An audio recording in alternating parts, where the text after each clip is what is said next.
My name is Rio, and I'm a little female mermaid. Mom asked me never to swim offshore, but I can't be swimming in the same environment all the time.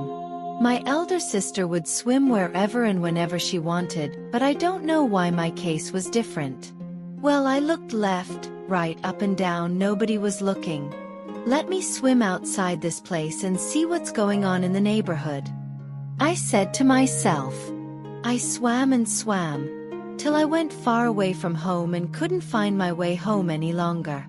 I cried and cried, called on my sister, my friends and my mom, but nobody answered. I even sang our favorite song, but no one sang along. I saw a human bending down, fetching water. I hid behind a leaf, but the wave carried me and I landed in the calabash she was fetching water with, then into her pot, unknown to her. She lifted the pot and then carried it on her head when she was done fetching.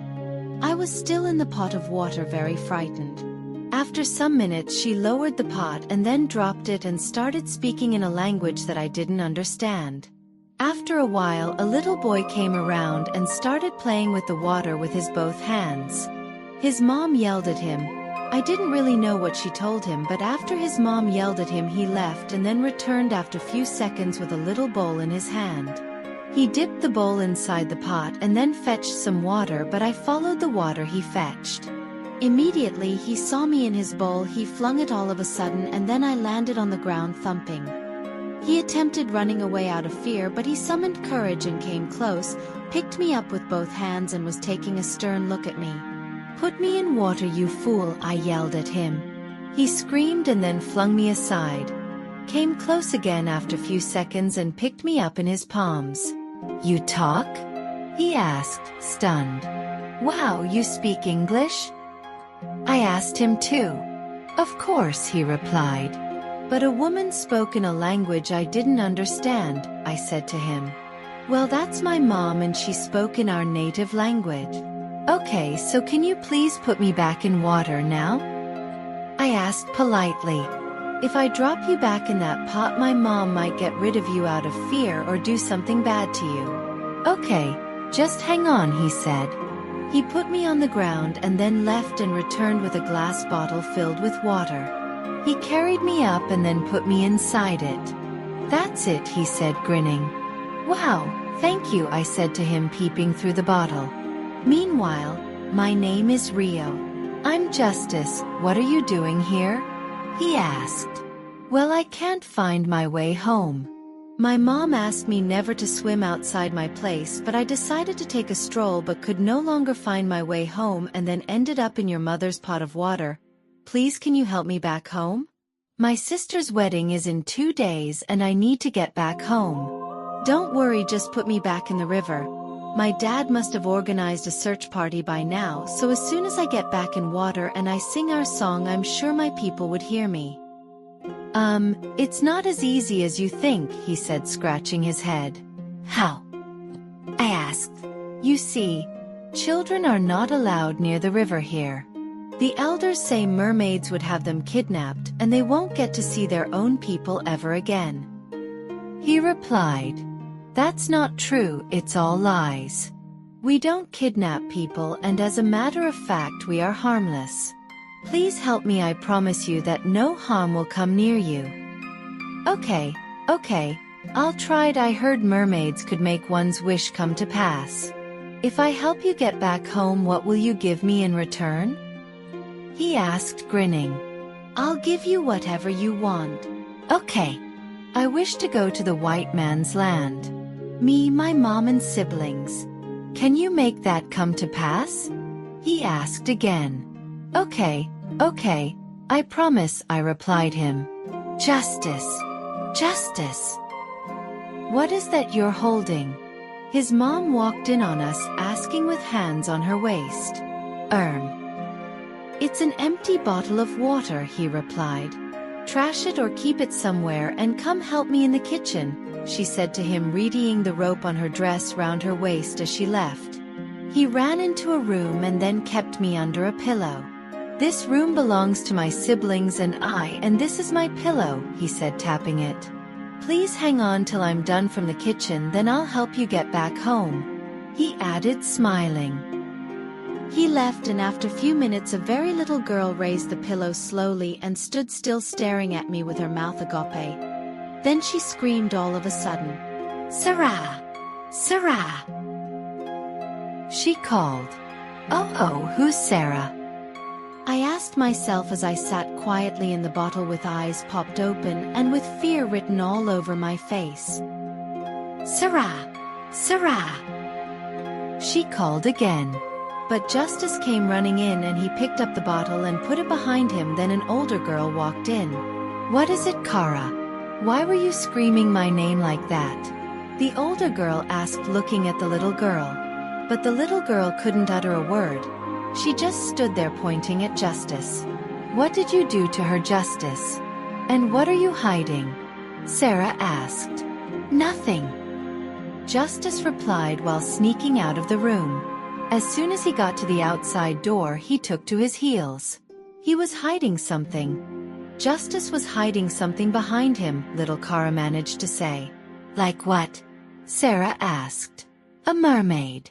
I saw a mermaid in a bottle under Justice's pillow," said Kara. "What?"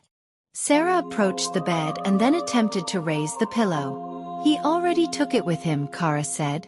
"It wasn't a mermaid that you saw. Maybe you saw something else," said Sarah while walking out of the room.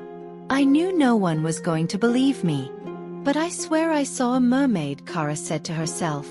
Later that night, while the family was having dinner, Sarah, Justice and Kara kept looking at each other throughout. Then in the middle of the night, while they were all asleep, Justice brought out the bottle and said to me, "Hey, you'll be fine, I promise. I'll take you to the river tomorrow. But are you hungry? I kept some bread for you." He opened the bottle and then dropped a tiny piece of bread in it. "Who is Sarah and that little girl?" I asked. "Sarah is my big sister and Kara is my little sister," he replied. But before he could utter one more word, Sarah got up. "And who were you talking to?" she asked. Justice said, scratching his head. Sarah approached and grabbed the bottle from him. "What? You trapped a mermaid in there?" asked Sarah. "No, I didn't. I wanted to help her get back home," he replied. "You're crazy, right?" she asked again. "No, I'm serious. I caught her from the pot Mom came from the river with this afternoon. She needs to go back home. Her sister's wedding is coming up too," Justice said, trying to convince Sarah. "And who told you all this?" Sarah asked. "Rio, the mermaid. She talks," Justice replied. Sarah staring at me. "Hi, I'm Rio," I greeted. Sarah flung the bottle in the air and hid behind Justice out of fear, but Justice caught it. "Don't be scared. Rio is harmless," Justice said. He continued, "Look, Sarah, Mom mustn't know or hear about this, okay? I promised to help Rio get back home and she in turn has promised to fulfill my wish." Sarah came out of her hiding. "Fulfill your wish? Which is?" Sarah asked inquisitively. "Going to the white man's land," Justice replied, smiling broadly. Then Sarah grabbed the bottle from Justice again. "What about me? Can you fulfill my wish?" Sarah asked. "Okay," I replied. "I want pearl necklaces, handbags, glass heels, earrings, beautiful clothes." Sarah said, still wishing, but I cut in. "Look, I can only fulfill just a wish. I'm just a tiny little mermaid." "Okay then. I want glass heels," she turned to Justice. "I promise you I won't tell Mom about this," Sarah affirmed. Then they laid down to sleep while Justice put the bottle beside him. Very early the following morning Sarah woke Justice up, so they set out to the river. But on their way they met an old lady. "And where are you going, you two? Don't you know that children are not allowed on this path which leads to the river?" she asked. Justice muttered. "Now get back to wherever you're coming from," she yelled. Justice and Sarah ran back as fast as their legs could carry them. Then Sarah made Justice join her in hiding behind a tree till the old lady passed them unnoticed. Then they continued on their journey to the river again. As soon as they got to the river, Merman soldiers were already everywhere looking for me. Justice opened the bottle and then poured the content into the river. I hurried and hugged all the soldiers and they were so happy to see me again. Then the commander of the mermaid soldiers marched forth and stretched forth his sword and pointed it at Sarah and Justice. "Where did you take her, you two?" he asked. No, they took me nowhere. They helped me instead," I replied. But the commander brought out a bottle of concoction and poured it on Justice. Sarah dodged it and then ran back a little. Justice melted into the river slowly. "No," I screamed.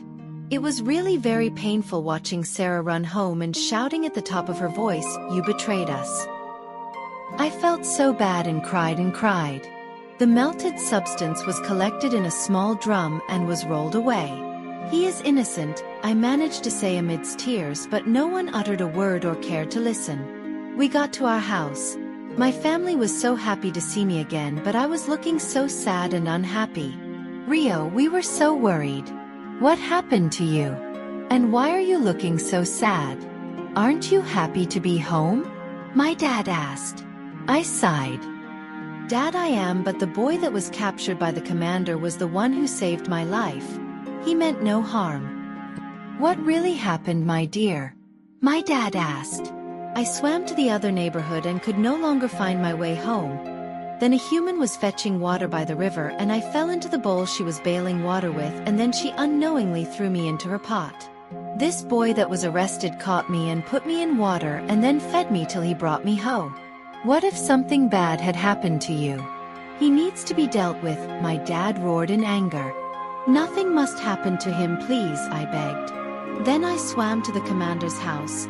The drum was still before him with other soldiers around. He opened the drum slowly and then the content poured out, and after few seconds it transformed into a human. It was Justice. I ran to him. "Justice," I called. He raised his head and looked at me. "You betrayed us," he managed to say. "Get back, Rio," the commander ordered. I saw my father and my mother coming from far away. "Dad, Mom, please, help save this boy. Let him go back home to his people," I begged. "He needs to be dealt with," my dad said again while swimming forth. I left and then rushed home, and after few minutes I returned with a bottle of poison. I made sure everyone was looking at me. I opened the bottle and then pointed it at my dad. "You have few seconds to set this boy free. Else I'm going to empty the content in this bottle in my stomach," I threatened. "Rio, please, don't," my mom begged. "Mom, step back," I yelled. Okay. Commander, set the boy free and let him go," my dad instructed. "No, not just letting him go. I want him handsomely rewarded," I said. "Okay, you name whatever it is you want for him and it shall be done," my dad said. "I want him adorned with gold and precious stones, with 2 big boxes full of gold and precious stones and another big box full of gold necklaces and bracelets, earrings, pearl necklaces and glass heels. All for him," I said. "Okay, done," my dad said. Then he went back home and returned with all I had mentioned and handed it over to Justice. He also ordered the commander and few soldiers to accompany Justice to the riverside where his people would find him, and I volunteered to go with them. Justice was adorned from head to toe and we dropped him by the river. His people were already there wailing, but as soon as they saw him get out of the water they attempted to run away but paused for a moment. "Is that you, Justice?" his mom, who already looked exhausted, queried. "It's me, Mom," he replied. Then his mom ran to him and hugged him. Then Sarah and Kara. "Sarah, look. Rio made them give us all these things, and the things you wished for are all in the 3rd luggage," Justice said, pointing at it. "What? Wow!" Sarah exclaimed in excitement, jumping into the river. "Justice, I couldn't fulfill your wish of you traveling to the white man's land directly. But your mom can help you sell off all these and your dream may come to pass," I said. Justice and his mom turned and looked at me. "Thank you," they both said. Then I waved at them. And the mermaids and I left for home. So happy I saved Justice and fulfilled his wish. Many years later a mermaid hurried to me and told me that a human was by the river screaming my name. "A human?" I queried. I hurried after the mermaid and we arrived at the spot in no time. I saw the human standing so tall, handsome and looking fresh. Justice! I exclaimed. You guessed right. It's Justice. So good to see you again, he said, beaming with smiles. You look so good. Where and how have you been? I asked. Well, Rio, my mom sold all you gave to me then and we made fortunes from them. Mom contacted my uncle in the city who helped us travel abroad. I arrived the village some few days ago to help some youths travel abroad for greener pasture. Thank you so much for changing my life. Justice said. It's a pleasure, Justice. Glad to hear you doing well. The end. Thank you for watching. Please subscribe to this channel. We have amazing stories coming your way. See you again.